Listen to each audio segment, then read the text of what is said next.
তুলা আমদানিতে 2% অগ্রিম আয়কর কার্যকর হলে দেশের বস্ত্র কলগুলো বন্ধ হবে। এরই মধ্যে জ্বালানি সংকট ও সরকারের বিভিন্ন করের চাপে 90% মিল বিক্রির জন্য ক্রেতা খুঁজছে।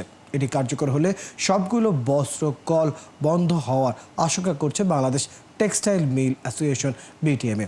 শনিবার রাজধানীতে তুলা আমদানি 2% এআইটি প্রত্যাহার, কর্পোরেট ট্যাক্স 15% পুনর্বহাল এবং দেশীয় টেক্সটাইল মিলে উৎপাদিত সুতার উপর উৎপাদন পর্যায়ে কেজি প্রতি সুনির্দিষ্ট কর 5 টাকা প্রত্যাহার বিষয়ে এক সংবাদ সম্মেলনে বস্ত্রকল মালিকরা অভিযোগ করে বলেন, প্রতিযোগী এবং পার্শ্ববর্তী দেশকে সুবিধা দেওয়ার জন্যই কি দেশের মিলগুলো বন্ধের পায়তারা করছে সেটা খতিয়ে দেখার প্রয়োজন রয়েছে।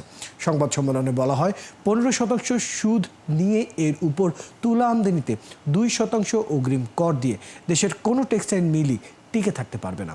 সংবাদ সম্মেলনে বিটিএমএ সভাপতি শওকত আজিজ রাসেল বলেন, তাদের সাথে আলোচনা না করে এমন কর আরোপে ভারতের বস্ত্রকল মালিকরা উপকৃত হবে এবং দেশ পরিণত হবে ভারতের বাজারে।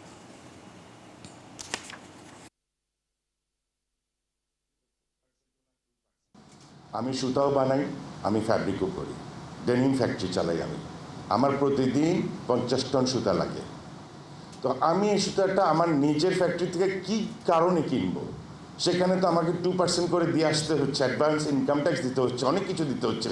আমি যদি সুতোটা ইন্ডিয়া থেকে ইম্পোর্ট করে নিয়ে আসি বন্ডে, আমার এগুলো কিছুই লাগছে না, কোনো ঝামেলাই নাই, দামেও কিছু সাশ্রয় হবে।